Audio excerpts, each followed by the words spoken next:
चलिए बात कर लेते हैं कुछ एग्जाम्स के बारे में कि कैसे प्रिपरेशन करनी है, क्या करना है। एग्जाम की डेट शीट आ चुकी है, बहुत लोगों की तो रातों की नींद उड़ गई होगी एग्जाम की डेट शीट देख के कि क्योंकि पूरे साल तो उन्होंने कुछ मेहनत नहीं की और अब लास्ट टाइम पे जैसे ही उनको डेट शीट दिखाई दी बस वैसे ही उनको अब लगने लगा होगा कि नहीं अब पढ़ना चाहिए। तो मैं यहाँ पे आपको जिन बच्चों ने पूरे साल पढ़ाई नहीं की है तो उन बच्चों के लिए स्पेशली मैं यहाँ पे टिप्स देने वाली हूँ। देखो पूरा साल तो तुमने वेस्ट कर ही दिया, अभी हमारे पास सिर्फ 1 मंथ बचा है। 1 मंथ में तुम ऐसी स्ट्रेटेजी बनाओ जिससे ये तुम कम समय में ज्यादा से ज्यादा स्कोर कर पाओ, राइट। अब जैसे कि फर्स्ट पेपर हमारा मैथ्स का है जो कि 17 फेब को है। अभी हमारे पास 1 मंथ से ज्यादा का टाइम है, राइट। तो आपको क्या करना है, मैथ्स में कम से कम 1 वीक तो आप मैथ्स को दे सकते हैं क्योंकि मैथ्स सबसे ज्यादा डेंजरस सब्जेक्ट लगता है बच्चों को। तो सबसे बड़ा जो खतरा है ना हमारा वो क्लियर हो जाएगा। तो उसके लिए 1 वीक तो आपको एटलीस्ट देना ही पड़ेगा, पूरी तरह से आप उसकी तैयारी में लग जाओ।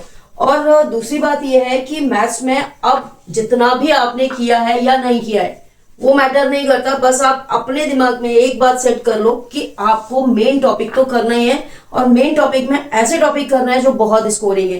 तो अभी आपके पास इतना टाइम है कि आप स्कोरिंग टॉपिक को अच्छे से कर सकते हैं और उससे अच्छा स्कोर कर सकते हैं, राइट। दूसरा पेपर इसके बाद आता है इंग्लिश का।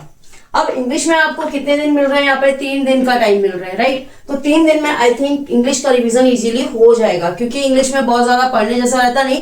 ग्रामर हो गया, राइटिंग सेक्शन हो गया, ये सब खुद से ही करना पड़ता है, ठीक है। बाकी लिटरेचर में जो भी चीज है तो उसकी रिविजन के लिए आपको 3 दिन सफिशियंट है। अब हम बात करते हैं साइंस की। साइंस में भी हमें 3 दिन मिल रहे हैं और 3 दिन में हम किसी भी सूरत में साइंस नहीं कर सकते, जस्ट रिवीजन कर सकते हैं। तो उसके लिए सबसे जरूरी बात यह है कि आप अभी से साइंस की तैयारी में लग जाओ। साइंस में वैसे तो काफी पोर्शन अभी कम कर दिया है, इजी है, ऐसा कुछ नहीं है। बट आप अगर ये सोचोगे कि ये 3 दिन में मैं पूरी साइंस कर लूंगा या कर लूंगी तो ये इम्पॉसिबल है। आप जस्ट रिवीजन कर सकते हो।